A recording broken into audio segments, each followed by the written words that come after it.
Hello students, this video lecture is on analysis and design of algorithms for BE 5th semester CSE students by Ms. Neelam Sharma, Assistant Professor, Bharati College of Engineering and Technology, Durg. इसकी previous video lecture में हमने unit number 2 एडा का एक important topic cover किया था जिसका नाम है मिनिमम स्पैनिंग ट्री। तो मिनिमम स्पैनिंग ट्री के अंदर दो एल्गोरिदम थे, क्रूशकल और Prim's algorithm.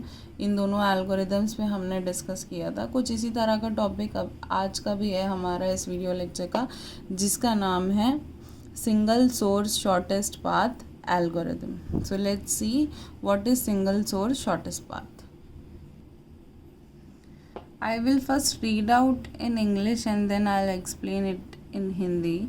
So let's read out first ki what is single source shortest path. A motorist wishes to find the shortest possible route from Chicago to Boston.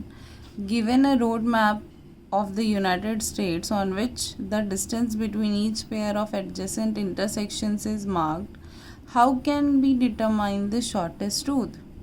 एक motorist जो है उसको shortest possible root निकालना है Chicago से Boston तक। उसको road map दिया हुआ है यूनाइटेड स्टेट का, जिसमें distance between each adjacent pair intersections की वैल्यू और उसके मार्क्स दिए हुए हैं। तो वो शॉर्टेस्ट पाथ कैसे निकालेगा अगर उसको ये सारी चीज़ें गिवन है। One possible way is to enumerate all routes from Chicago to Boston, added the distance on each route and select the shortest. It is easy to see, however, that even if we disallow routes that contain cycles, there are millions of possibilities, most of which are simply not worth considering.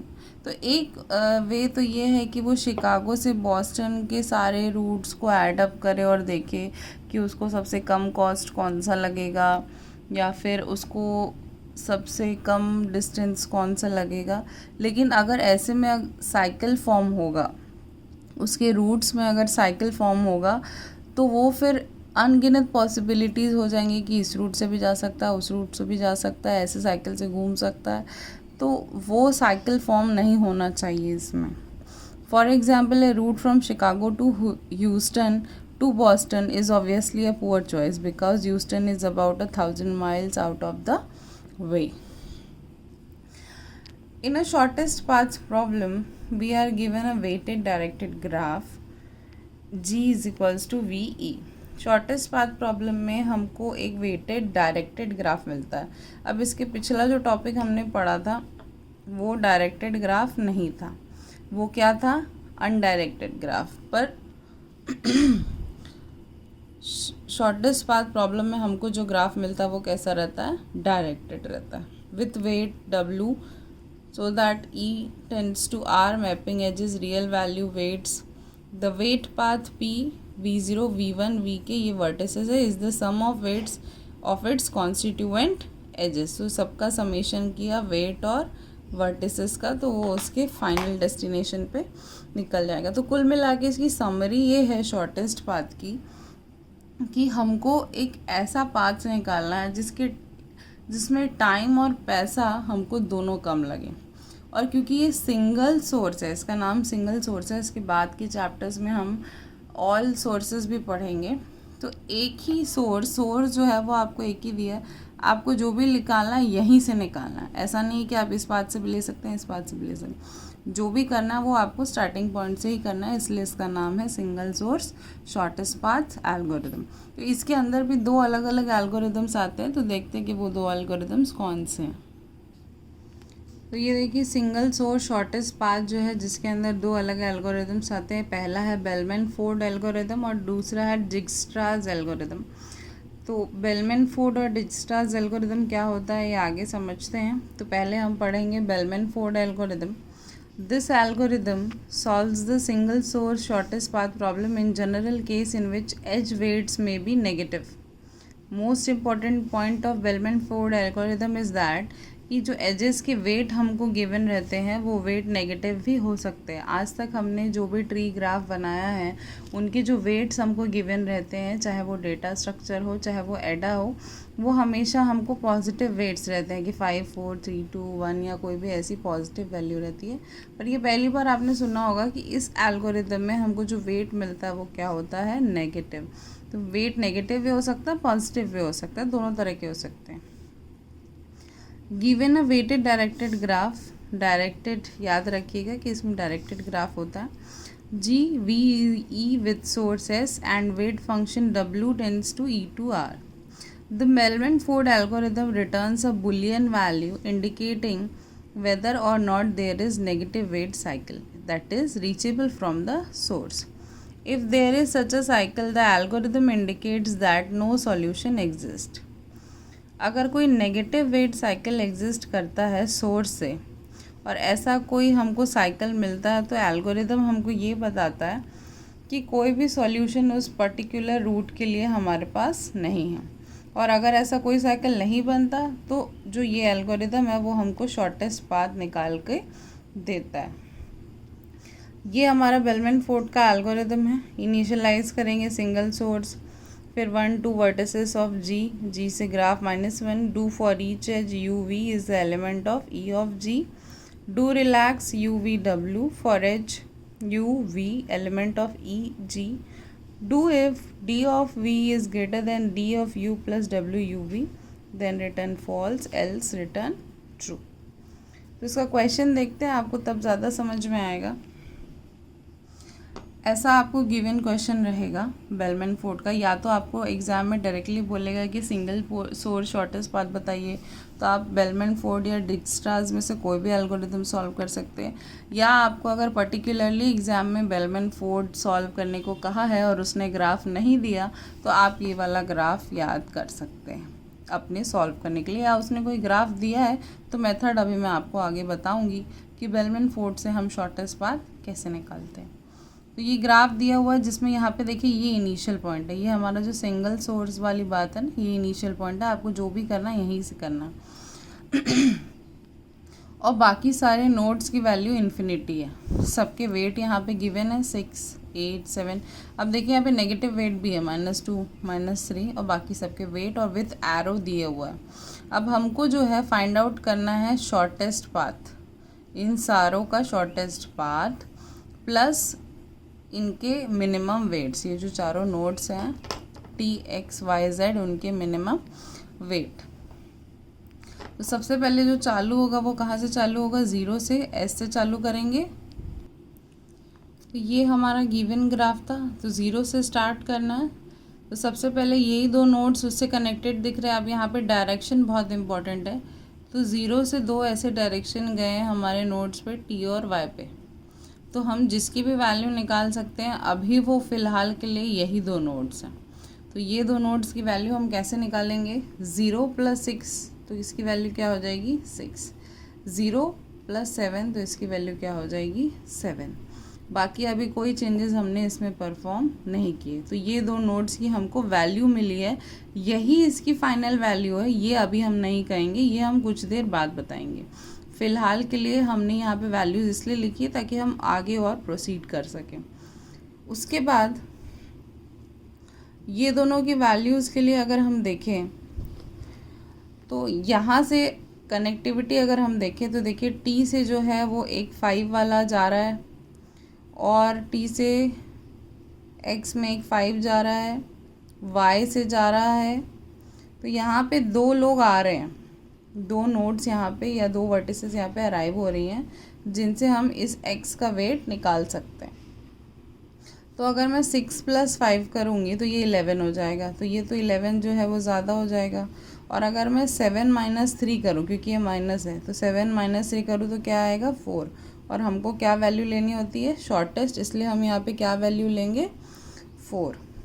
Similarly इसके लिए देखेंगे यहाँ पे आ कौन कौन रहा है, तो एक तो ये टी से आ रहा है यहाँ पे z और एक आ रहा है y से z। तो t से z में अगर देखेंगे तो यहाँ पे हो रहा है 6 - 4 2, ठीक है। एक वैल्यू ये हो रही है 6 - 4 2 और एक होगी 9 + 7 16। तो स्मॉलर कौन है 2, तो इसलिए हमने 2 को लिया। अब जिससे हम उनकी वैल्यूज़ को लेते हैं उस लाइन को हम डार्क कर देते हैं। जैसे ये दोनों लाइन डार्क है, यहाँ से ये वैल्यू ली इसलिए ये डार्क है, यहाँ से ये वैल्यू ली इसलिए ये डार्क है। और अभी भी ये चारों की फाइनल वैल्यू नहीं है, अब हमको क्रॉस चेक करना। हमको एक टेंटेटिव वैल्यू मिल गई है सारे नोड्स की। अब हम इसकी फाइनल वैल्यू डिसाइड करेंगे। तो यहाँ पर देखिए, अगर इसके लिए हम देखें तो इसमें आ कौन कौन रहा है, तो सिर्फ x से t हो रहा है और एक s से t हो रहा है। तो s से t में अगर वैल्यू आती थी तो क्या आती थी 0 + 6 6। अब यहाँ पे देखेंगे तो 4 - 2 कितना आएगा 2। तो 6 से छोटा 2 है, इसलिए अब इसकी वैल्यू हमने क्या चेंज कर दी 2 कर दी। तो इसीलिए इसकी वैल्यू यहाँ पर चेंज करके 2 की, और किससे की इसके थ्रू की, तो इसको डार्क कर दिया। बाकी सारी वैल्यूज़ एज इट इज़ है 7 2 और 0। नेक्स्ट जो है वो आपका फाइनल जो होता है आपका, कि आपको फाइनल सारी वैल्यूज़ मिल गई हैं। अब देखिए यहाँ पे कि इसकी तो मिनिमम वैल्यू 2 है, इससे कम में हम नहीं जा सकते, मतलब इसकी ये फाइनल वैल्यू होगी। अब इसके लिए एक बार और चेक कर लेते हैं कि 7 - 3 2, अब 2 + 5 7 होता है। सॉरी 7 - 3 4 और 2 + 5 7, तो 4 स्मॉल है, तो इसकी भी फाइनल वैल्यू हो गई 4। अब इसके लिए चेक करते हैं, तो इसकी पहले वैल्यू कितनी थी 2। अब अगर मैं इन दोनों को देखूं, t से अगर z जाऊं तो 2 - 4 कितना होगा -2, और पहले इसकी वैल्यू क्या थी +2। तो -2 छोटा है कि +2, तो -2, इसलिए इसकी फाइनल वैल्यू क्या हो गई -2। इसके लिए भी चेक कर लेते हैं एक बार। 0 + 7 और 8 + 2 10, और तो कुछ भी आ नहीं रहा है इसमें, इन्वर्ट्स की तरफ कोई एरो नहीं है। तो 10 छोटा है कि 7, तो 7 छोटा है। तो अब इनकी फाइनल वैल्यूज़ हमको मिल गई, ये 2 7 4 और -2, और हमको एक पाथ मिल गया। ये देखिए, ये जो है हमको एक पाथ मिल गया जो कि शॉर्टेस्ट पाथ है और साइकिल भी फॉर्म नहीं कर रहा। जैसे कि ये यहाँ से फिर यहाँ, फिर यहाँ और फिर यहाँ। तो ये चालू जो है वो स्टार्टिंग पॉइंट से ही हुआ है। यहाँ से ऐसे अगर हम जाएं तो हमको शॉर्टेस्ट पाथ भी मिलेगा और हमारा कॉस्ट भी कम पड़ेगा। तो ये था हमारा बेलमंट-फोर्ड एल्गोरिदम। नेक्स्ट जो हमारा एल्गोरिदम है उसका नाम है Dijkstra's algorithm. This algorithm solves the single source shortest path on a weighted directed graph G is equals to V for the case in which alleged weights are non-negative।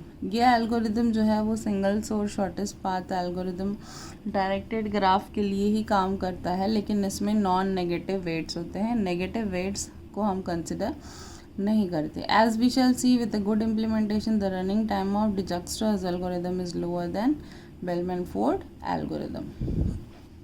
डिजक्स्ट्रा का जो running time है वो बेलमंट-फोर्ड से कम है। ये रहा उसका algorithm. Initialise single source, S tends to phi या null, Q tends to V of G, while Q is not equal to phi and null, do you extract minimum of Q? S tends to S union of small u for each vertices V, do relax U, V and W। डिजक्स्ट्रा में भी same जैसे बेलमंट-फोर्ड में रहता है वैसे ही question आपको given रहेगा। बस फ़र्क सिर्फ इतना है कि यहाँ पे माइनस में कोई भी वेट आपको नहीं मिलेगा। डायरेक्टेड ग्राफ है तो हर जगह आपको डायरेक्शंस के हिसाब से चलना पड़ेगा, सिर्फ कनेक्टिविटी देख के नहीं होगा, जो कि हम मिनिमम स्पैनिंग ट्री में करते थे। यहाँ पे आपको डायरेक्शंस मिले, इन सारे नोड्स की मिनिमम वैल्यू निकालनी और हमको एक मिनिमम पाथ निकालना है। यहाँ पे सेम चीज़ बेलमंट-फोर्ड जैसी, बस नॉन नेगेटिव वेट के साथ। तो सबसे पहले ये दो नोड्स की वैल्यू हम निकालेंगे, और ये दो नोड्स पे कौन आ रहा है, इन्वर्ट एरो कौन सा है, तो सिर्फ ये दो ही एरो इन्वर्ट है अभी फ़िलहाल के लिए देखा जाए तो स्टार्टिंग पॉइंट से।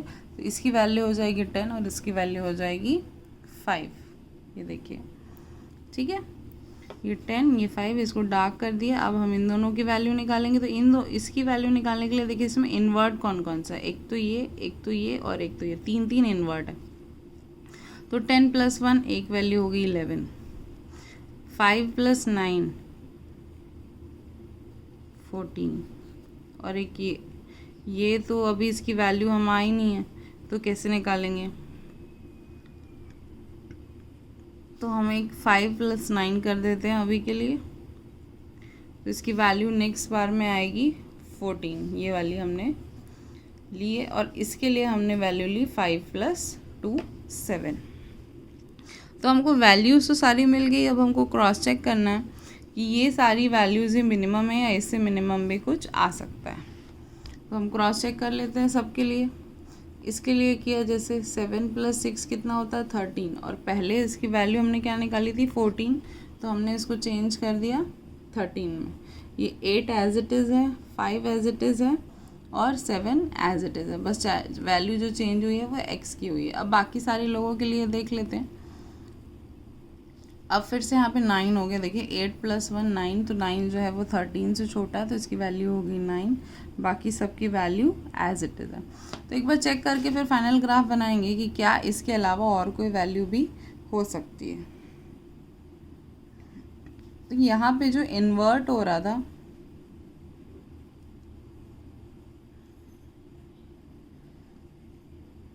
यहाँ पे ये ऐसा है एरो, ये थोड़ा गड़बड़ हो गया।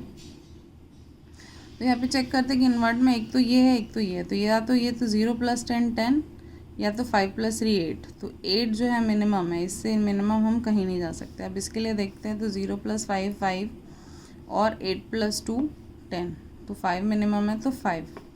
यहाँ के लिए देखेंगे तो 8 + 1 9, 9 + 5 14, या तो 7 + 6 13। तो मिनिमम है हमारा 9, तो ये 9 सही है। यहाँ के लिए देखेंगे तो 5 + 2 7, 9 + 4 13, तो 7 मिनिमम है, तो इसकी वैल्यू भी 7। ये हमारा फाइनल ग्राफ है। अगर मैं ऐसे बनाऊँ तो फाइनली विदाउट साइकिल